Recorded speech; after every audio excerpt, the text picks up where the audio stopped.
আমার প্রশ্ন হচ্ছে খাদ্য মন্ত্রণালয়ের মাননীয় মন্ত্রী মহোদয়ের প্রতি আপনার মাধ্যমে, সেটা হচ্ছে যে আসলে খাদ্য, আমরা জানি যে খাদ্য ছাড়া মানুষের জীবন মৃত্যু স্বাভাবিক, কিন্তু আমরা আজকে বাজারে দেখতে পাচ্ছি যে খাদ্য রয়েছে, বিশেষ করে এই ফলের মৌসুম, ফলের রাজ্যে পৃথিবী গদ্যময়, কিন্তু কোন ফলটি যে কিনবো, কোনটি যে ফরমালিন মুক্ত, কোনটি যে আমার স্বাস্থ্যের জন্য উপকারী, সেটা আমরা ডিসাইড করতে পারি না। তো এই অবস্থা কতদিন চলবে? আসলে আমরা যেটা দেখি যে আমাদের মাদকের মধ্যে ভেজাল নেই, কিন্তু খাদ্যের মধ্যে ভেজাল। এটা বড়ই আশ্চর্যজনক বিষয়। ভেজালের দুনিয়া, কিন্তু মাদকে কিন্তু ভেজাল নেই। তো আমি আপনার মাধ্যমে মাননীয় মন্ত্রণালয়ের মন্ত্রী মহোদয়ের কাছে আমার প্রশ্ন যে আমরা এই ভেজাল মুক্ত খাদ্য এটা নিশ্চিতকরণে কী ধরনের পদক্ষেপ রয়েছে, খাদ্যের মান সংরক্ষণ এবং জনগণ যেন ভেজাল মুক্ত খাদ্য গ্রহণ করতে পারে সেটা সামান্য হোক, এ ব্যাপারে আমি আপনার মাধ্যমে মন্ত্রী মহোদয়ের পদক্ষেপ জানতে চাচ্ছি। মাননীয় স্পিকার, আপনাকে ধন্যবাদ। আমাদেরকে বাংলাদেশে টিকিয়ে রেখেছে তাদের রেমিটেন্স দিয়ে।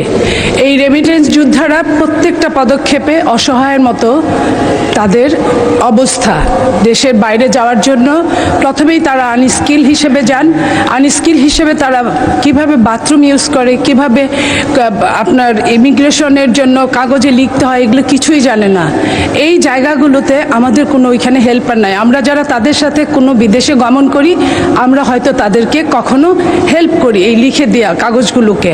তারপরে যেটা হয়, প্রবাসীরা যখন মৃত্যুবরণ করে বিদেশে আমাদের জন্য ইনকাম করতে গিয়ে, মুখে রক্ত তুলে যখন মৃত্যুবরণ করে, এই লাশটা দেশে আনার তেমন ব্যবস্থা এম্বাসি থেকে ওইভাবে করা হয় না, যে কারণে লাশগুলো আপনার দিনের পর দিন মর্চুয়ারিতে থাকতে থাকে, কিংবা ওই দেশেই হয়তো বা তাদের দাফন হয়। এই যে তাদের আত্মীয় পরিজনরা তাদের লাশ পর্যন্ত দেখতে পারে না। প্রশ্ন করুন মাননীয় সদস্য। আমরা বলি যে এটা আমাদের মাননীয় প্রধানমন্ত্রী অত্যন্ত প্রবাসী বান্ধব একজন মন্ত্রী, এই দেশের একজন নেতা, তার কাছে আপনার মাধ্যমে বলতে চাই যে এই লাশগুলো কিভাবে সত্তর আসতে পারে সেই ব্যবস্থাটা উনি যেন করেন, এবং এই পাসপোর্টের ব্যবস্থাটা সহজীকরণ করার জন্য তাদের হয়ে আমি আবেদন করছি মাননীয় মন্ত্রী মহোদয়ের কাছে। এবং আরেকটা যেটা প্রশ্ন মাননীয় স্পিকার, সেটা এই দেশ থেকে যারা নারীরা যায় প্রবাসে, তাদের যে কত হেনস্থা হতে হয়, তাদের সম্ভ্রম, তাদের ইজ্জত, তাদের সবকিছু, এই নারীদেরকে মাননীয় স্পিকার, এই নারীদেরকে কিভাবে আরো সহজীকরণ ভাবে বাইরে পাঠানো যায়, তাদের সম্মান ইজ্জত নিয়ে তারা যেন থাকতে পারে, এই ব্যবস্থাটা মাননীয় মন্ত্রী কিভাবে করবেন আমি জানতে চাই আপনার মাধ্যমে। ধন্যবাদ মাননীয় স্পিকার। মাননীয় মন্ত্রী। মাননীয় স্পিকার, আপনাকে ধন্যবাদ।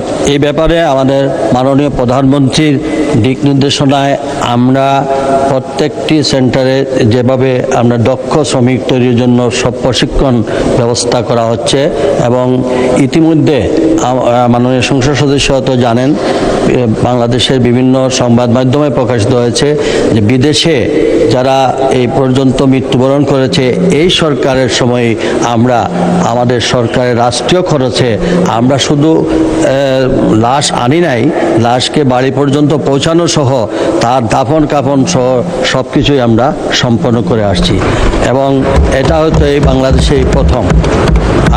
আমরা ইনশাল্লাহ চেষ্টা করব আমাদের সমস্ত দক্ষ শ্রমিক তৈরি করে আমরা বিদেশে প্রেরণ, যাতে বিদেশে গিয়ে যেন আর হ্যাসল না হয়। ধন্যবাদ মাননীয় স্পিকার। মোসাম্মদ নাজমুন নাহার, মহিলা আসন 40। ধন্যবাদ মাননীয় স্পিকার। আমার প্রশ্ন হচ্ছে মাননীয় মন্ত্রীর কাছে, আমার জানা মতে প্রবাসী নারী শ্রমিকদের কেউ কেউ এখনও বৈদেশিক কারাগারে রয়েছেন, তাদেরকে ফিরিয়ে আনার কোনো পরিকল্পনা আছে কি? ধন্যবাদ। মাননীয় মন্ত্রী। মাননীয় স্পিকার, এ যাবৎ পর্যন্ত আমরা বিভিন্ন দেশে যারা কারাগারে আছেন, আমরা আমাদের এমবেসির মাধ্যমে যোগাযোগ করছি, এবং ইতিমধ্যে অনেককে আমরা নিয়ে এসেছি, এবং এই ধরনের কোনো ইনফরমেশন পেলে আমরা আমাদের প্রবাসী কল্যাণ মন্ত্রণালয়ে আমরা একটা ইমেইলের আমরা ব্যবস্থা রেখেছি, যারা ইনফরমেশন দিবেন, সঠিক ইনফরমেশন দিলে আমরা আমাদের রাষ্ট্রদূতদের সঙ্গে কথাবার্তা বলে আমরা অবশ্যই আমাদের এদেরকে নিয়ে আসবো ইনশাল্লাহ। Very good. তারকা চিহ্নিত প্রশ্ন 2176, মাননীয় সদস্য মোহাম্মদ রুহুল আমিন দুলাল, পিরোজপুর 3, উত্থাপন করুন।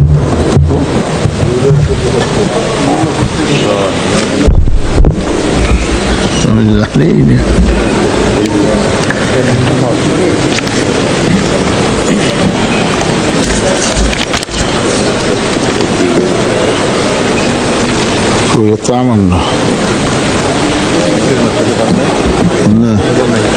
এটা নাই তো।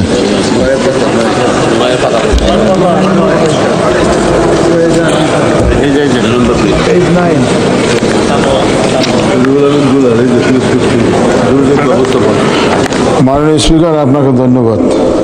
আমার তারকা চিহ্নিত প্রশ্ন 2176, দুর্যোগ ব্যবস্থাপনা ও ত্রাণ মন্ত্রী মহোদয় অনুগ্রহ করিয়া বলিবেন কি, আমার নির্বাচনী এলাকা 129 পিরোজপুর 3-এর মঠবাড়ি উপজেলাটি সর্বদক্ষিণে বঙ্গোপসাগরের কাছাকাছি। বিভিন্ন সময় ঘূর্ণিঝড়, বন্যা ও সামান্য ঝড় হওয়ায় বিদ্যুৎ লাইন বিচ্ছিন্ন হয়ে যায়। উক্ত সময় বিদ্যুতের সংকটে বিভিন্ন রাস্তায় চলাচল ও ধর্মীয় প্রতিষ্ঠানে মুসল্লিদের সহায়তায় বিঘ্ন সৃষ্টি হয় বিধায় আমার নির্বাচনী এলাকায় বিভিন্ন রাস্তার মোড়ে ধর্মীয় প্রতিষ্ঠান সমূহে সোলার প্যানেল স্থাপন করিবার কোনো পরিকল্পনা সরকারের আছে কিনা? ধন্যবাদ মাননীয় স্পিকার। দুর্যোগ ব্যবস্থাপনা মন্ত্রী আসাদুল হাবিব দুলু। মাননীয় স্পিকার, আপনাকে ধন্যবাদ। মাননীয় সংসদ সদস্যকে ধন্যবাদ। আমাদের যে টিআর প্রকল্প রয়েছে, সেই টিআর প্রকল্পের মাধ্যমে উনি সোলার প্যানেল স্থাপন করতে পারবেন। তার বাইরেও উনি সিসি ক্যামেরাও বিভিন্ন জনবহুল স্থানেও সেটা স্থাপন করতে পারবেন। মাননীয় স্পিকার, আপনাকে ধন্যবাদ। মোহাম্মদ রুহুল আমিন দুলাল একটি সম্পূরক প্রশ্ন করতে পারেন। মাননীয় স্পিকার, আসলে আমাদের এলাকা সর্বদক্ষিণে এবং বিভিন্ন সময় আমাদের যে টিআরের যে স্বাভাবিক বরাদ্দ দেওয়া হয়, আমি মাননীয় মন্ত্রীর দৃষ্টি আকর্ষণ করে এটাই বলতে চাই, এই সোলারের বিষয় জানি একটু স্পেশাল বেশি বরাদ্দ দেওয়া হয়। ধন্যবাদ মাননীয় স্পিকার। মাননীয় মন্ত্রী। মাননীয় স্পিকার, আপনাকে ধন্যবাদ। আমরা আমাদের যে বাৎসরিক যে বরাদ্দটা আমরা পেয়ে থাকি বাজেটের মাধ্যমে, গত আর্থিক বছরে আমরা মাননীয় সংসদ সদস্যদের মধ্যে আমরা চেষ্টা করেছি কিছু বরাদ্দ দেওয়ার জন্য। যেহেতু আর্থিক বরাদ্দ এবছর আমরা পেয়েছি, আমরা হয়তো শীঘ্রই সে বরাদ্দ দিব। তো মাননীয় সংসদ সদস্য যেহেতু বলছেন যে সোলার প্যানেলের জন্য আলাদা কোনো বরাদ্দ দেওয়ার বিধান নাই, ওটি উনি ওনার স্থানীয়ভাবে এই টিআর প্রকল্পের মাধ্যমে যেমন স্কুল, কলেজ, মসজিদ, মাদ্রাসা, মন্দিরে বরাদ্দ দিতে পারবেন। এই প্রকল্পের আওতায় উনি সোলার এবং সিসি ক্যামেরা, স্কুলের ল্যাপটপও উনি দিতে পারবেন। ধন্যবাদ মাননীয় স্পিকার। মাননীয় সদস্য মোহাম্মদ জহিরুল ইসলাম, চট্টগ্রাম 16। মাননীয় স্পিকার, আপনাকে ধন্যবাদ। সোলারের কথা বললেই ফ্যাসিস্ট আমলের উপজেলা চেয়ারম্যান ছিলাম, তখন ওই কথা মনে পড়ে। মাননীয় স্পিকার, তখন নির্দিষ্ট কয়েকটি কোম্পানিকে কন্ট্রাক্ট দিয়ে মার্কেট রেটের 3 গুণ টাকা দিয়ে রাষ্ট্রের টাকা অপচয় করা হতো। আমি অনুরোধ করব ওই জাতের এই দুর্নীতিপরায়ণ কোনো কোম্পানিকে কন্ট্রাক্ট না দিয়ে টিআর এবং সরাসরি কাবিটার মাধ্যমে এ প্রকল্প বাস্তবায়নের পরিকল্পনা সাধুবাদ জানাচ্ছি। মাননীয় স্পিকার, আমার এলাকার 1 লাখের মতো মানুষ পানিতে বন্দী। মাননীয় প্রধানমন্ত্রীর প্রতি আমি দৃষ্টি আকর্ষণ করছি, বাঁশখালীর মানুষ মাননীয় প্রধানমন্ত্রীর দিকে তাকিয়ে আছে।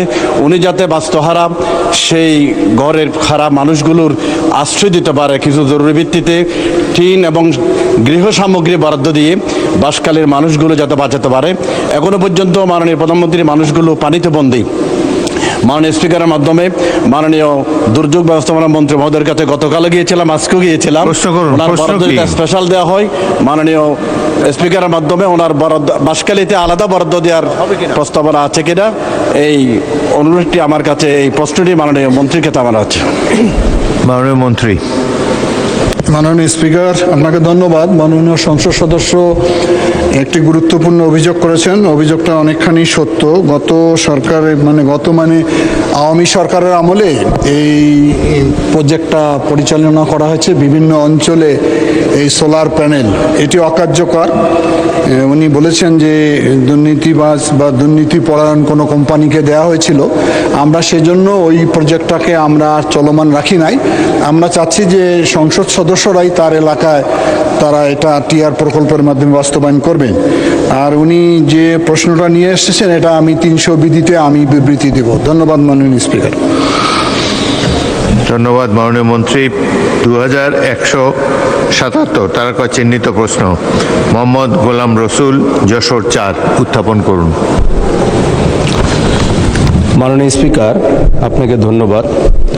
আমার তারকা চিহ্নিত প্রশ্ন, মাননীয় খাদ্যমন্ত্রী মহোদয় অনুগ্রহ করে বলিবেন কি সরকারি খাদ্য গুদামে চাল ও গম ক্রয়ের সময় যে মানদণ্ড নির্ধারণ করা হয় তা বিতরণের সময় অনুরূপ করা হচ্ছে না কেন? সরকার কি তা পর্যবেক্ষণ করে? ক্রয়কালীন সর্বোচ্চ মানের খাদ্যশস্য গুদামে প্রবেশ করার পর বিতরণের সময় নিম্নমানের খাদ্য বের হওয়ার অভিযোগ সম্পর্কে সরকার অবগত কিনা? যদি অবগত হন, এই অনিয়মের জন্য কর্মকর্তা ব্যক্তিদের বিরুদ্ধে এ পর্যন্ত কি ব্যবস্থা নেওয়া হয়েছে? গুদামে খাদ্যশস্য প্রতিস্থাপন বা মানহানি রোধে সরকার ভবিষ্যতে কি পদক্ষেপ নেবে? মাননীয় স্পিকার, আপনাকে ধন্যবাদ। মাননীয় প্রতিমন্ত্রী মোহাম্মদ আব্দুল বারী। মাননীয় স্পিকার, আপনাকে ধন্যবাদ। আপনার মাধ্যমে মাননীয় সংসদ সদস্য মহোদয়কে ধন্যবাদ। মাননীয় স্পিকার, সরকারি খাদ্য গুদামে চাল ও গম ক্রয়ের সময় যে মানদণ্ড নির্ধারণ করা হইতেছে বিতরণের সময় সেই মানদণ্ড অনুসরণ করা হইতেছে। তবে চাল গুদামে দীর্ঘদিন মজুত থাকিবার ফলে কিছু কিছু ক্ষেত্রে গুণগত মান স্বাভাবিকভাবেই পরিবর্তিত হওয়ার সম্ভাবনা তৈরি হইয়াছে।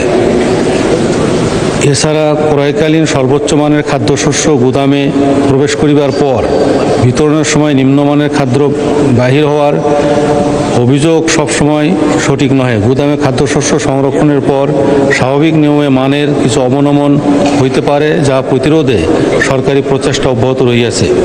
তদুপরি কোনো কর্মকর্তা কর্মচারী গাফিলতির কারণে খাদ্যশস্যের গুণগত মান গ্রহণযোগ্য মাত্রা নিম্নে নামিলে দায়ী কর্মকর্তা কর্মচারীর বিরুদ্ধে বিভাগীয় মামলা রুজু সহ শাস্তিমূলক ব্যবস্থা গ্রহণ করা হইতেছে। মাননীয় স্পিকার, আপনাকে ধন্যবাদ। মোহাম্মদ গোলাম রসুল একটি সম্পূরক প্রশ্ন করতে পারেন। মাননীয় স্পিকার, আপনাকে ধন্যবাদ। এবছর কৃষককে তার ধানের উপযুক্ত মূল্য দেওয়ার জন্যে সরকার প্রতিমন ধানের মূল্য নির্ধারণ করেছিল 1440 টাকা। আমার নির্বাচনী এলাকা 88 যশোর 4 দুইটা উপজেলা আছে, বাগারপাড়া এবং অভয়নগর উপজেলা। দুইটা উপজেলায় যে ক্রয় কমিটি, সেই ক্রয় কমিটির মিটিং আমি ছিলাম, কিন্তু সেখানে যে সরকারের নির্দেশনা ছিল তাতে দেখা গেল যে ধান শুকনো হইতে হবে, চিটে থাকলে হবে না, চিকুন ধান হতে হবে। তার যে নিয়মকানুন অত্যন্ত কঠিন এবং সেই নিয়মকানুন মেনটেন করেই খাদ্য গুদামে সেখানে ধান ক্রয় করা হয় এবং চাল ক্রয় করা হচ্ছে। কিন্তু তাদের কাছে যখন আমি প্রশ্ন করলাম যে সরকার গ্রামীণ জনগোষ্ঠীর অসচ্ছল মানুষের মাঝে যে চাউল বিতরণ করে ভিজিএফের মাধ্যমে, টিসিবি অথবা ওএমএস অথবা কাবিখার মাধ্যমে যে প্রকল্পগুলো দেওয়া হয়, এখানে যে চাউলগুলো আসে একেবারেই নিম্নমানের, সেটা খাওয়ার অনুপযুক্ত। কাজেই আমি বলতে চাই যে অতীতে আওয়ামী ফ্যাসিবাদের সময় যেভাবে দুর্নীতি ছিল, এখনও ঠিক সেভাবে এই জায়গাটা দুর্নীতিমুক্ত হতে পারেনি।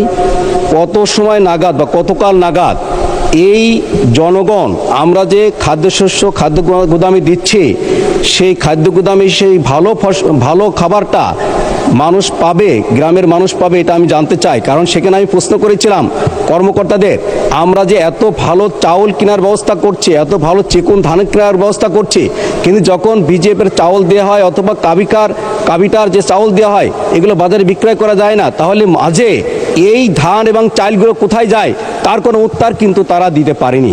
মাননীয় স্পিকার, এই জন্য মাননীয় মন্ত্রীর কাছে আমি প্রশ্ন করতে চাই, কখন এটা দূর হবে? অনেক লম্বা প্রশ্ন। মাননীয় প্রতিমন্ত্রী, কবে নাগাদ ভালো চাল দেবেন? মাননীয় স্পিকার, আপনাকে ধন্যবাদ। মাননীয় স্পিকার, এখানে উনি যে মাননীয় সংসদের মহোদয় যে প্রশ্ন করেছেন, ধানের ক্ষেত্রে আর্দ্রতা 14%, বিজাতীয় পদার্থ 0.5%, বিভিন্ন জাতের ধানের মিশ্রণ 8%, অপুষ্ট দানা 2% ও চিটা 0.5%। মাননীয় স্পিকার, এই মানদণ্ড অনুযায়ী যদি ধান ক্রয় না করা হয় তাহলে সেই ধান থেকে যে চাল আসবে সেই চালটি কিন্তু প্রকৃতপক্ষে ভালো চাল আসবে না। এই জন্য এই মানদণ্ড রাখা হয়েছে। আর মাননীয় সংসদ মহোদয় যে কথা বললেন, এখানে সর্বোচ্চ সততা এবং স্বচ্ছতার সাথে ধান চাল সংগ্রহ করা হচ্ছে। সারা দেশে সর্বনিম্ন 3 বস্তা এবং সর্বোচ্চ 3 টন পর্যন্ত ধান কৃষক ভাইরা দিতে পারেন এবং এটি মাননীয় সংসদ মহোদয়গণ অবগত আছেন এবং তারা অনেকেই ধান সংগ্রহের ক্ষেত্রে সহায়তা করছেন, পরামর্শ দিচ্ছেন। চাল সংগ্রহের ক্ষেত্রেও একই ধরনের আমাদের মানদণ্ড আছে, চাল সংগ্রহ করা হচ্ছে এবং ব্যাপকভাবে চাল আরও বেশি সরবরাহ করার জন্য বিভিন্ন জায়গা থেকে মাননীয় স্পিকার অনুরোধ পাওয়া যাচ্ছে। আমরা এ পর্যন্ত যে সংগ্রহ আমাদের হয়েছে, এখন বর্তমানে যে কোনো সময়ের চেয়ে সর্বোচ্চ এখানে 18,29,387 মেট্রিক টন চাল, 3,28,495 টন গম, 2,03,694 মেট্রিক টন ধান, অর্থাৎ চালের আকারে 22,90,277 মেট্রিক টন খাদ্যশস্য আমাদের মজুদ আছে। এটি আমাদের দেশে যে কোনো সময়ের চেয়ে সর্বোচ্চ। অর্থাৎ সকলেই আমাদের কৃষক ভাইয়েরা ধান দিতে পারছেন, মিলাররাও চাল দিতে পারছেন। মাননীয় সংসদ মহোদয় যে অভিযোগটি উত্থাপন করলেন, আমি ব্যক্তিগতভাবে সেই অভিযোগটি তদন্ত করে দেখব এবং যদি কোনো ব্যক্তি দোষী হয় তাকে শাস্তির আওতায় নিয়ে আসা হবে। এবং খাদ্যের কোথাও কোথাও মাননীয় স্পিকার, খাদ্যের এ ধরনের মজুদের ক্ষেত্রে হয়তো তাদের গাফিলাতির কারণে কখনো কখনো এ ধরনের সমস্যা হয়েছে। এজন্য বেশ কিছু কর্মকর্তাকে আমরা শাস্তির আওতায় নিয়ে এসেছি এবং একজনকে চাকরিচ্যুত করা হয়েছে এবং 5 জনকে বিভিন্নভাবে তাদেরকে শাস্তির আওতায় আনা হয়েছে বিভিন্ন জায়গাতে। মাননীয় স্পিকার, আপনাকে ধন্যবাদ। মাননীয় স্পিকার, আপনাকে ধন্যবাদ। আমার নির্বাচনী এলাকা 265 ফেনী 1। আমি মাননীয় দুর্যোগ ব্যবস্থাপনা ত্রাণ মন্ত্রীর নিকট আমার তারকা চিহ্নিত প্রশ্ন 2170 আমি এই সংসদে উপস্থাপন করলাম। মাননীয় মন্ত্রী আসাদুল হাবিব দুলু। মাননীয় স্পিকার, আপনাকে ধন্যবাদ। ফেনী 1 আসন সহ ফেনী জেলার দুর্যোগকালীন সময় দ্রুত উদ্ধার কার্যক্রম, জরুরি মানবিক সহায়তা পৌঁছে দেওয়া এবং জরুরি সাড়া প্রদানের সক্ষমতা বৃদ্ধির লক্ষ্যে দুর্যোগ ব্যবস্থাপনা ও ত্রাণ মন্ত্রণালয় ফেনী জেলার জন্য 10টি উদ্ধারকারী স্পিডবোট ক্রয়ের পরিকল্পনা গ্রহণ করেছে। তন্মধ্যে ফেনী 1 আসনে পশুরাম, ছাগলনাইয়া, ফুলগাছি 4টি উদ্ধারকারী স্পিডবোট প্রদান করা হবে। ভবিষ্যতে প্রয়োজনে ঝুঁকির মাত্রা অনুযায়ী ড্রোন সহ অন্যান্য উদ্ধার সরঞ্জাম সরবরাহের বিষয়টি বিবেচনাধীন রয়েছে। মাননীয় স্পিকার, আপনাকে ধন্যবাদ। মাননীয় সদস্য মুন্সি রফিকুল আলম একটি সম্পূরক প্রশ্ন করতে পারেন। মাননীয় স্পিকার, আপনাকে ধন্যবাদ। মাননীয় স্পিকার, আমার যে নির্বাচনী এলাকা, এটি বাংলাদেশের রাজনৈতিক ইতিহাসে একটি গুরুত্বপূর্ণ এলাকা। কারণ এই এলাকায় এমন একজন মানুষ জন্মগ্রহণ করেছিলেন যিনি এই দেশের জন্য, দেশের মানুষের জন্য, গণতন্ত্রের জন্য তিনি সারাটি জীবন সংগ্রাম করেছিলেন। তিনি বারবার এই এলাকা থেকে সংসদ সদস্য নির্বাচিত হয়ে বাংলাদেশের প্রধানমন্ত্রী হয়েছিলেন। এই এলাকার মানুষ আমাদের এই প্রিয় মানুষটিকে অত্যন্ত ভালোবাসেন।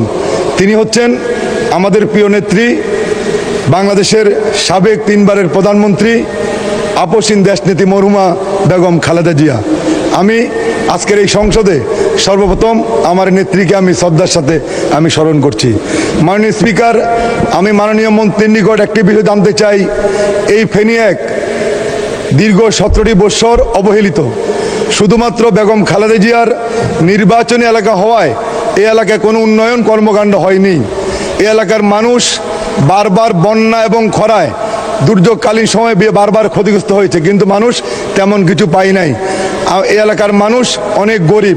তাই আমি মাননীয় মন্ত্রীর নিকট আমার প্রশ্ন সেটি হচ্ছে, আপনি অন্যান্য এলাকাতে অনেক ত্রাণ সামগ্রী দিয়ে থাকেন, এই এলাকার মানুষ অত্যন্ত গরিব। এছাড়া এই এলাকার মানুষ সবসময় বেগম খালেদা জিয়ার যে অভাব সেটা সবসময় অনুভব করে। তাই আমি ওনাকে বলবো যে আগামীতে আপনার কি এমন কোনো পরিকল্পনা আছে যে এই এলাকার মানুষের প্রতি আপনার মন্ত্রণালয় থেকে অতিরিক্ত সাহায্য প্রদান করে এলাকার রাস্তাঘাট সহ বিভিন্ন কাজে আপনি আমাদেরকে সাহায্য করবেন। আপনাকে ধন্যবাদ মাননীয় স্পিকার। মাননীয় দুর্যোগ ব্যবস্থাপনা মন্ত্রী। মাননীয় স্পিকার, আপনাকে ধন্যবাদ। মাননীয় সংসদ সদস্য যে এলাকা থেকে নির্বাচিত হয়েছেন ফেনী এক, সেটি আমাদের প্রিয় নেত্রী দেশনেত্রী বেগম খালেদা জিয়ার জন্মস্থান এবং উনি বারবার এখান থেকে নির্বাচিত হয়েছেন। স্বাভাবিক কারণে এই আসন সম্পর্কে তো আমাদের আবেগ রয়েছে এবং দায়িত্ববোধ রয়েছে।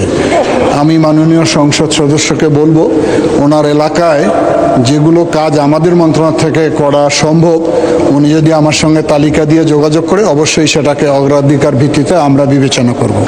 মাননীয় স্পিকার, আপনাকে ধন্যবাদ। ওবায়দুল্লাহ সালাফি, মাননীয় সদস্য নীলফামারী 3। আসসালামু আলাইকুম। মাননীয় স্পিকার, আপনাকে ধন্যবাদ। আমার শ্রদ্ধেয় মাননীয় দুর্যোগ ব্যবস্থাপনা ও ত্রাণ মন্ত্রীর নিকট প্রশ্ন যে আমার নির্বাচনী এলাকা নীলফামারী 3 জলঢাকায় কিছুদিন আগে কঠিন শিলাবৃষ্টিতে হাজার হাজার ঘরবাড়ি টিনের ঘর ছিদ্র হয়ে গিয়েছে। এই ভরা মৌসুমে অধিকাংশ মানুষ মানবেতর জীবনযাপন করছে। পলিথিন দিয়ে কোনো রকম ঘরবাড়িতে তারা আশ্রয় নিয়েছে। এমতো অবস্থায় মাননীয় মন্ত্রী মহোদয়ের কাছে জিজ্ঞাসা আমার যে জরুরি ভিত্তিতে এই টিনের ঘরগুলো মেরামতের জন্য বিশেষ করে গরিব অসহায় যারা, তাদের তালিকা আমি ওনার দপ্তরে দিয়েছি। কোনো বিশেষ বরাদ্দ দিবেন কিনা? মাননীয় স্পিকার, আপনাকে ধন্যবাদ। মাননীয় মন্ত্রী। মাননীয় স্পিকার, আপনাকে ধন্যবাদ। মাননীয় সংসদ সদস্যর অঞ্চলে প্রচুর শিলাবৃষ্টি হয়েছে, এটি আমার নোটিশের আগে উনি নিয়ে এসেছিলেন, কিন্তু টিন প্রকিউরমেন্ট বিলম্ব হওয়ার কারণে দিতে পারি নাই। গতকালকে ওনার জেলায় নীলফামারীতে আমরা বিশেষ বরাদ্দ দিয়েছি ঢেউটিন এবং গৃহ নির্মাণ মঞ্জুরি। ধন্যবাদ মাননীয় স্পিকার।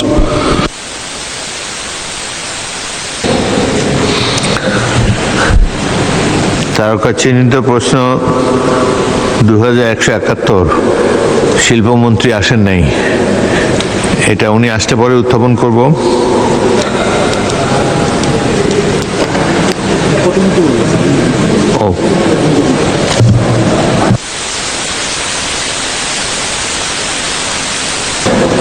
তারকা চিহ্নিত প্রশ্ন 2171, AKM ফজলুল হক মিলন, গাজীপুর 5। মাননীয় স্পিকার, আপনাকে ধন্যবাদ। আমার প্রশ্ন উত্থাপনের আগে আমি ধন্যবাদ জানাতে চাই আপনার মাধ্যমে। আমরা এসে সবাই দেখলাম প্রত্যেকটা সিটে একটা করে বালিশ দেওয়া হয়েছে। এটা দেওয়াতে অনেকে কষ্ট পাচ্ছিল এবং ওইতে দাবিও ছিল। সেই প্রেক্ষিতে বর্ষাটা খুব সুখকর এবং আরামদায়ক হয়েছে।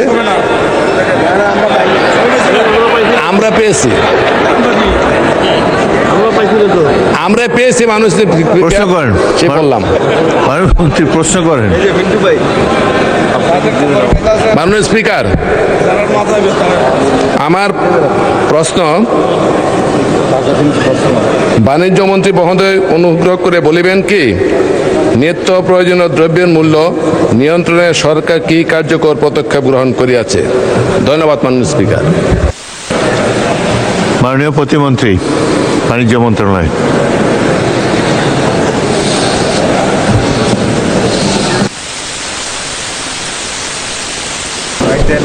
মাননীয় স্পিকার, আপনাকে ধন্যবাদ। আপনার মাধ্যমে প্রশ্নকর্তা মাননীয় সংসদ সদস্যকেও ধন্যবাদ। দেশে নিত্য প্রয়োজনীয় পণ্যের মূল্য সহনীয় পর্যায়ে রাখা এবং ভোক্তাদের স্বার্থ সংরক্ষণের লক্ষ্যে সরকার বিভিন্ন কার্যকর পদক্ষেপ গ্রহণ করেছে। গৃহীত পদক্ষেপসমূহ নিম্নরূপ: নিত্য প্রয়োজনীয় পণ্যের উৎপাদন, আমদানি, মজুদ, সরবরাহ ও মূল্য পরিস্থিতি নিয়মিত পর্যবেক্ষণ করা হচ্ছে এবং এ বিষয়ে সংশ্লিষ্ট মন্ত্রণালয়, বিভাগ, সংস্থা, ব্যবসায়ী প্রতিনিধিদের সঙ্গে নিয়মিত পর্যালোচনা সভা অনুষ্ঠিত হচ্ছে। ভোজ্য তেল, চিনি, ডাল, পেঁয়াজ, আটা, চাল সহ গুরুত্বপূর্ণ পণ্যের পর্যাপ্ত সরবরাহ নিশ্চিত করতে প্রয়োজনীয় নিয়ম অনুযায়ী আমদানি সহজীকরণ এবং প্রয়োজনীয় ক্ষেত্রে শুল্ক ও কর হার যৌক্তিকীকরণের এবং বিকল্প আমদানি অনুসন্ধানের কার্যক্রম গ্রহণ করা হয়েছে। বাজারে কৃত্রিম সংকট, মজুতদারি, অযৌক্তিক মূল্য বৃদ্ধি ও অসাধু ব্যবসায়িক কার্যক্রম প্রতিরোধে জাতীয় ভোক্তা অধিকার সংরক্ষণ অধিদপ্তরের মাধ্যমে নিয়মিত বাজার তদারকি ও অভিযান পরিচালনা করা হচ্ছে এবং আইন ভঙ্গকারীদের বিরুদ্ধে আইনানুগ ব্যবস্থা গ্রহণ করা হচ্ছে। নিম্ন ও নিম্ন মধ্য আয়ের জনগোষ্ঠীর জন্য টিসিবির মাধ্যমে সাশ্রয়ী মূল্যে নিত্য প্রয়োজনীয় পণ্য বিক্রয় কার্যক্রম অব্যাহত রাখা হয়েছে। বাজারে প্রতিযোগিতামূলক পরিবেশ বজায় রাখা এবং সরবরাহ শৃঙ্খল সাপ্লাই চেইন কার্যকর করার লক্ষ্যে সংশ্লিষ্ট অংশীজনদের সঙ্গে সমন্বিত কার্যক্রম পরিচালনা করা হচ্ছে।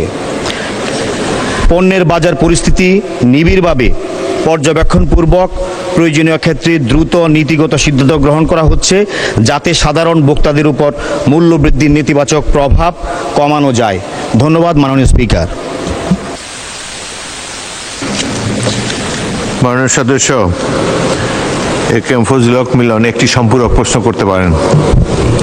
মাননীয় স্পিকার, গতকাল আমরা জানতে পারলাম মাননীয় প্রধানমন্ত্রী আমাদেরকে একটা সুন্দর সংবাদ দিয়েছেন। সেটি হচ্ছে এই জাতীয় ফল কাঁঠাল চীনে রপ্তানি করার একটা ব্যবস্থা হয়েছে এবং এটা আমাদের জন্য খুব অত্যন্ত আনন্দের সংবাদ। এই জন্য মাননীয় প্রধানমন্ত্রীকে আমরা ধন্যবাদ জানাই, কৃতজ্ঞতা জানাই। আমার এলাকা কালীগঞ্জ এবং গাজীপুরে প্রচুর পরিমাণে কাঁঠাল উৎপাদিত হয় এবং এই সিজনে যখন এক সমানে কাঁঠাল পেকে যায় সেগুলো অনেক কম মূল্যে আমাদেরকে বিক্রি করতে হয়, কারণ দূরবর্তী স্থানে নেওয়া খুব কষ্টকর হয়। আমি মাননীয় বাণিজ্য মন্ত্রীর কাছে জানতে চাই যে দেশের অর্থনীতিকে সমৃদ্ধ করার জন্য আমার এলাকায় সরকারি উদ্যোগে এই কাঁঠাল রপ্তানির জন্য বাণিজ্যিক ভিত্তিতে কোনো প্রতিষ্ঠান গড়ে তুলবেন কিনা, অথবা বেসরকারি উদ্যোগে যদি কোনো প্রতিষ্ঠান আমরা করি, প্রক্রিয়াজাত প্রতিষ্ঠান, সেইগুলিকে ইনসেন্টিভ দেওয়ার কোনো ব্যবস্থা গ্রহণ করবেন কিনা। ধন্যবাদ মাননীয় স্পিকার। মাননীয় বস্ত্র ও পাট প্রতিমন্ত্রী শরীফুল আলম। মাননীয় স্পিকার, আপনাকে ধন্যবাদ। আপনার মাধ্যমে মাননীয় প্রশ্নকর্তা সংসদ সদস্যকেও ধন্যবাদ জানাচ্ছি। আসলে কাঁঠাল আমাদের জাতীয় ফল। আমরা গতকালকে যেভাবে আনুষ্ঠানিকভাবে পার্লামেন্টে মাননীয় প্রধানমন্ত্রী দেশবাসীর সামনে কাঁঠালকে বিদেশে রপ্তানি করার লক্ষ্যে বলেছেন এবং গত কয়েকদিন আগে উনি যখন চীন সফর করেন সেখানে উনি একটি এমইও করেছেন চীনের সাথে, যাতে এই কাঁঠাল জাতীয় ফলকে বিদেশে রপ্তানি করা যায়। মাননীয় সংসদ সদস্য যেই এলাকায় বসবাস করেন এখানে যেমন কাঁঠাল অনেক বেশি, পাশাপাশি আমার নির্বাচনী এলাকার পাশে স্বাস্থ্যমন্ত্রী মহোদয়ের যে নির্বাচনী এলাকা বেলাব মনোহরদী, সেখানেও প্রচুর কাঁঠাল হয়। অতএব আমি আপনাকে এই কথাটা বলতে পারি, মাননীয় প্রধানমন্ত্রী যেহেতু এমইও করে এসেছেন এবং জাতীয় ফল কাঁঠাল বিদেশে বাজার রপ্তানির সৃষ্টি হচ্ছে, অবশ্যই আমরা এই কাঁঠাল রপ্তানি করার জন্য আমরা আপনাদেরকে এই স্থানীয় পর্যায়ে যারা চাষিরা আছেন বা যারা এই কাঁঠাল উৎপাদন করেন তাদেরকে অর্থনৈতিকভাবেও কীভাবে সহযোগিতা করা যায়, টেকনিক্যাল সাপোর্ট কীভাবে দেওয়া যায়, প্রক্রিয়াজাতকরণের ক্ষেত্রেও যে পদক্ষেপ নেওয়া প্রয়োজন আমরা পর্যালোচনা করে ইনশাল্লাহ আমরা ভবিষ্যতে এ ব্যাপারে ব্যবস্থা নিব। আপনাকে ধন্যবাদ মাননীয় স্পিকার। মাননীয় সদস্য মার্জিয়া বেগম, মহিলা আসন 38। মাননীয় স্পিকার, আপনাকে ধন্যবাদ। আপনার মাধ্যমে মাননীয় বাণিজ্য মন্ত্রীর নিকট আমার একটি অত্যন্ত গুরুত্বপূর্ণ সম্পর্ক প্রশ্ন রয়েছে।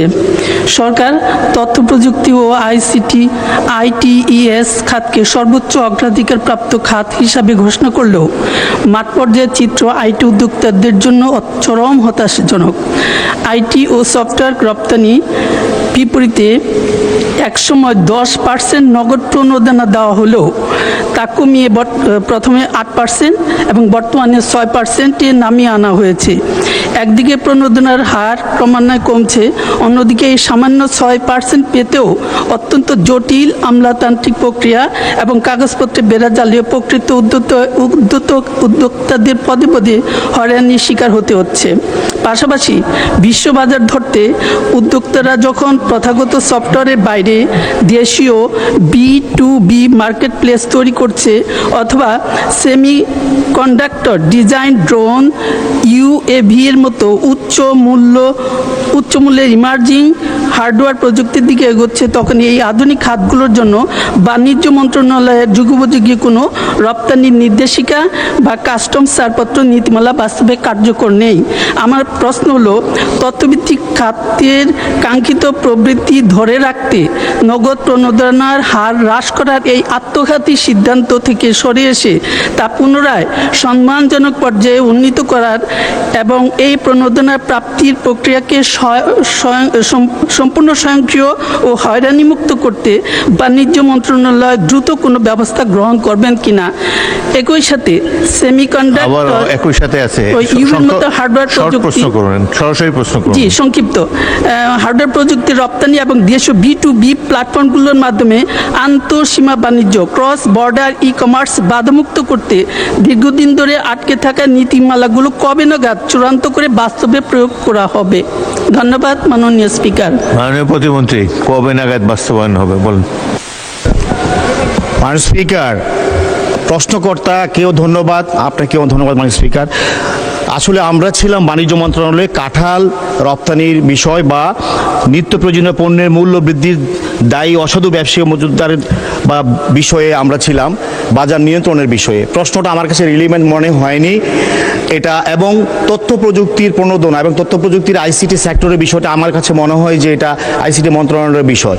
আমি এই প্রশ্নটা এই জন্যই উনি করেছেন। আমি মনে করি আপনি যদি নোটিশ দেন ICT মিনিস্ট্রি সেটা খতিয়ে দেখতে পারবে। আমি কতটুকু এটার সাথে যুক্তিযুক্ত এই প্রশ্নটা, সে কারণে আমি মাননীয় স্পিকার আপনার প্রতি আমি দৃষ্টি আকর্ষণ করছি। এটা সম্পূর্ণ প্রশ্ন হয়নি, আপনি নোটিশ দিতে বলেছেন, সংশ্লিষ্ট মন্ত্রী জবাব দেবেন। ধন্যবাদ।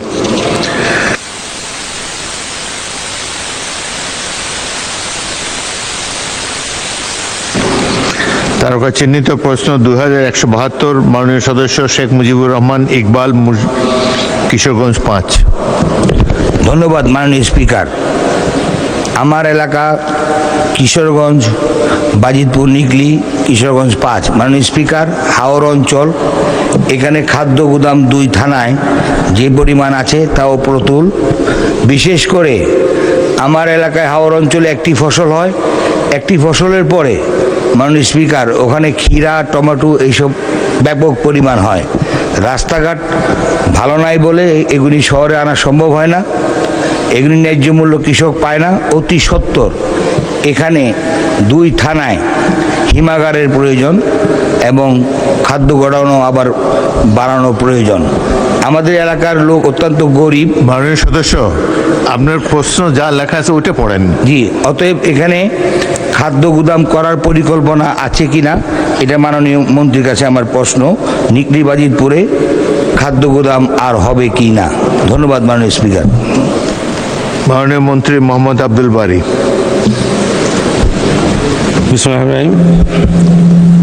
মাননীয় স্পিকার, আপনাকে ধন্যবাদ।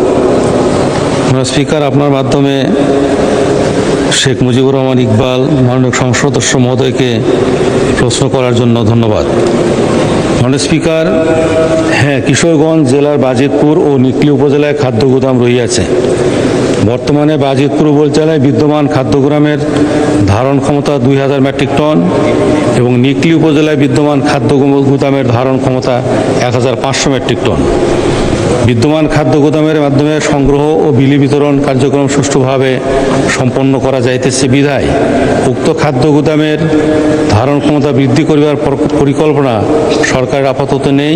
তবে নিকলি LSD-র খাদ্য গুদাম আধুনিকায়ন এবং মেরামত করা হইবে। মাননীয় স্পিকার, আপনাকে ধন্যবাদ। মাননীয় সদস্য শেখ মুজিবুর রহমান ইকবাল, আপনি একটি সম্পূরক প্রশ্ন করতে পারেন। মেরামতের পাশাপাশি যাদের টমেটো ক্ষীরা এসব প্রিজার্ভ করতে পারে, সে কারণে হিমাগারের অত্যন্ত প্রয়োজন। আমি মন্ত্রীর দৃষ্টি আকর্ষণ করে বলতে চাই, সেখানে এই নিকলি বাজিতপুরে হিমাগার স্থাপন করা যায় কিনা বিষয়টি বিবেচনা করার জন্য মন্ত্রীর কাছে অনুরোধ করছি। ধন্যবাদ মাননীয় স্পিকার। মাননীয় মন্ত্রী। মাননীয় স্পিকার, আপনাকে ধন্যবাদ। মাননীয় স্পিকার, যে বিষয়গুলো মানুষ সংসদের মধ্যে উপস্থাপন করলেন, এটি খাদ্য মন্ত্রণালয়ের আওতাভুক্ত নয়, এটি মূলত কৃষি মন্ত্রণালয় থেকে করা পরিকল্পনা হয়ে থাকতে পারে। এই ক্ষেত্রে কৃষি মন্ত্রণালয়ের যদি প্রশ্ন করা হয় তাহলে তারা হয়তো এটির উত্তর দিতে পারবেন। মাননীয় স্পিকার, আপনাকে ধন্যবাদ। মোহাম্মদ কামরুল হাসান, ময়মনসিংহ 3।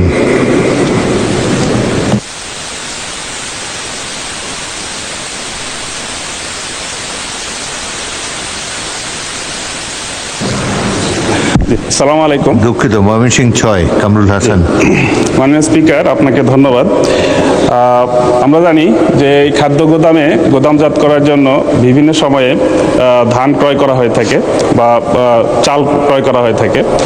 আমার প্রশ্ন হচ্ছে যে বাংলাদেশের যে প্রান্তিক কৃষক, যাদেরকে এই নীতিমালার কারণে তারা ক্ষতিগ্রস্ত হচ্ছে, বিশেষ করে প্রত্যেক কৃষক 3 টন, মিনিমাম 3 টন ধান বিক্রি করতে পারে, কিন্তু আমার জানা মতে আমার নির্বাচনী এলাকা ফুলবাড়িয়া সহ সারা দেশেই যে প্রান্তিক কৃষক আছে যারা 5 মণ 10 মণ ধান বিক্রি করবে, সেটা আসলে নেওয়ার কোনো সুযোগ নাই নীতিমালার কারণে। আজকে দেখা যাচ্ছে যে বাজার দর থেকে প্রায় 500 টাকা বেশি দরে সরকার ধান কিনছে, কিন্তু এই সুবিধাটা প্রান্তিক কৃষকরা পাচ্ছে না। আমার মাননীয় মন্ত্রীর কাছে আমার প্রশ্ন হচ্ছে যে এই নীতিমালা শিথিল করে কমপক্ষে 10 মণ, যার 10 মণ ধান আছে সেই এই খাদ্য গোদামে দিতে পারবে, এরকম একটা নীতিমালা যদি করা হয় তাহলে আমার প্রান্তিক কৃষকরা উপকৃত হবে। মাননীয় স্পিকার, এই বিষয়ে সরকার কোনো সিদ্ধান্ত নেবে কিনা, এটা আমার বিনীত প্রশ্ন। ধন্যবাদ মাননীয় স্পিকার। মাননীয় প্রতিমন্ত্রী মোহাম্মদ আব্দুল বারী। মাননীয় স্পিকার, আপনাকে ধন্যবাদ এবং আপনার মাধ্যমে মাননীয় সংসদ সদস্য মহোদয়কে ধন্যবাদ। মাননীয় স্পিকার, এখানে প্রান্তিক কৃষকরা যাতে এই বেনিফিটটা নিতে পারে, সেজন্য মাননীয় প্রধানমন্ত্রীর সদয় নির্দেশনা অনুযায়ী অত্যন্ত স্বচ্ছতার সাথে সারা দেশে ধান চাল সংগ্রহ কার্যক্রম চলছে এবং আমরা ইতিপূর্বে অ্যাপসের একটা সিস্টেম করা হয়েছিল, সেটিও আমরা উঠিয়ে দিয়েছি। আমরা যে কোনো কৃষক ভাইরা এখানে গোডাউনে গেলে যে পরিমাণ ধানই নিয়ে যাক, সেই ধানই সংগ্রহ করা হবে এবং সংগ্রহ করা হচ্ছে। আমি মাননীয় সংসদ সদস্য মহোদয়কে বিনীত অনুরোধ করব, উনি যদি এই মেসেজটি, আমরা তো দিয়েছি, উনি যদি দিয়ে দেন তাহলে আমার মনে হয় এই সমস্যাটি সমাধান হয়ে যাবে। মাননীয় স্পিকার, আপনাকে ধন্যবাদ। তারকা চিহ্নিত প্রশ্ন 2173, মোহাম্মদ জাহিদুল ইসলাম ধলু, নওগাঁ 5, উত্থাপন করুন। মাননীয় স্পিকার, আপনাকে ধন্যবাদ। আমার প্রশ্নটি হলো, প্রবাসী কল্যাণ ও বৈদেশিক কর্মসংস্থান মন্ত্রী মহোদয়, অনুগ্রহ করে বলিবেন কি নওগাঁ সদর উপজেলায় বেকার যুবক ও নারী সমাজকে দক্ষ জনশক্তিতে রূপান্তরিত করিয়ে আত্মকর্মসংস্থান সৃষ্টির লক্ষ্যে সরকারি উদ্যোগে কোনো কারিগরি প্রশিক্ষণ কেন্দ্র বা বিশেষ কর্মসংস্থান প্রকল্প চালুর পরিকল্পনা সরকারের রয়েছে কিনা? ধন্যবাদ। মাননীয় মন্ত্রী আরিফুল হক চৌধুরী। স্পিকার, আপনাকে ধন্যবাদ। মাননীয় সংসদ সদস্যের সদয় অবগতির জন্য জানানো যাচ্ছে যে বৈদেশিক শ্রমবাজার সুসংহতকরণ, সম্প্রসারণ এবং সংরক্ষণ করার লক্ষ্যে বৈদেশিক কর্মসংস্থানের উপযোগী দক্ষ কর্মী গড়ে তোলা ও তাদের ভাষাগত সমস্যা দূরীকরণে প্রবাসী কল্যাণ ও বৈদেশিক কর্মসংস্থান মন্ত্রণালয় সরকারের নির্বাচনী ইশতেহার বাস্তবায়নের অংশ হিসাবে কর্মপরিকল্পনা প্রণয়ন করেছে। এছাড়া আগামী 5 বছরে বিদেশে 1 কোটি দক্ষ কর্মী প্রেরণের পরিকল্পনা গ্রহণ করা হয়েছে। এরই পরিপ্রেক্ষিতে প্রবাসী কল্যাণ ও বৈদেশিক কর্মসংস্থান মন্ত্রণালয়ের অধীনে বর্তমান 104টি কারিগরি প্রশিক্ষণ কেন্দ্র এবং 6টি ইনস্টিটিউট অফ মেরিন টেকনোলজি, মোট 110টি প্রশিক্ষণ প্রতিষ্ঠানের মাধ্যমে 55টি কর্মসংস্থান উপযোগী স্বল্প দীর্ঘমেয়াদী ট্রেড কোর্সের দক্ষতা উন্নয়ন প্রশিক্ষণ প্রদান করা হচ্ছে। নোয়াগাঁও জেলার সদর উপজেলা সহ সকল উপজেলার বেকার যুবক ও নারী সমাজকে দক্ষ জনশক্তিতে রূপান্তরপূর্বক কর্মসংস্থান উপযোগী করে গড়ে তোলার লক্ষ্যে নোয়াগাঁও জেলা সদরের বাংলাবাড়িয়া নোয়াগাঁও কারিগরি প্রশিক্ষণ কেন্দ্র এবং রানীনগর উপজেলায় রানীনগর কারিগরি প্রশিক্ষণ কেন্দ্র স্থাপন করা হয়েছে। বর্তমানে নোয়াগাঁও জেলার উল্লেখিত 2টি কারিগরি প্রশিক্ষণ কেন্দ্রে বেকার যুবক ও নারী কর্মীরা বিভিন্ন ট্রেডে প্রশিক্ষণ গ্রহণ করেছেন। মাননীয় স্পিকার, ধন্যবাদ। মাননীয় সদস্য জাহিদুল ইসলাম ধুলু একটি সম্পূরক প্রশ্ন করতে পারেন। মাননীয় স্পিকার, আপনাকে ধন্যবাদ। আমি মাননীয় মন্ত্রী মহোদয়ের প্রতি তার উত্তরে যে 55টি ট্রেডের কথা উল্লেখ করেছেন, আমরা জানি বর্তমান বিশ্বের প্রথাগত কাজের চেয়ে আইটি এবং কেয়ার গিভিং বা আধুনিক ড্রাইভিংয়ের মতো হাই ভ্যালু কাজের চাহিদা বেশি।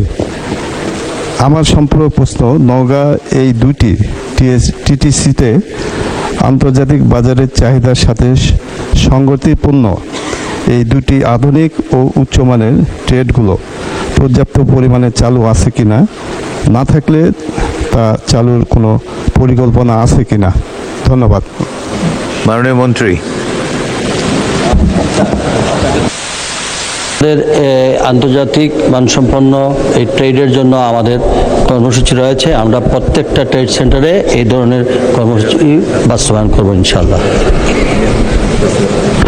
তাহসিনা রুশদি, সিলেট।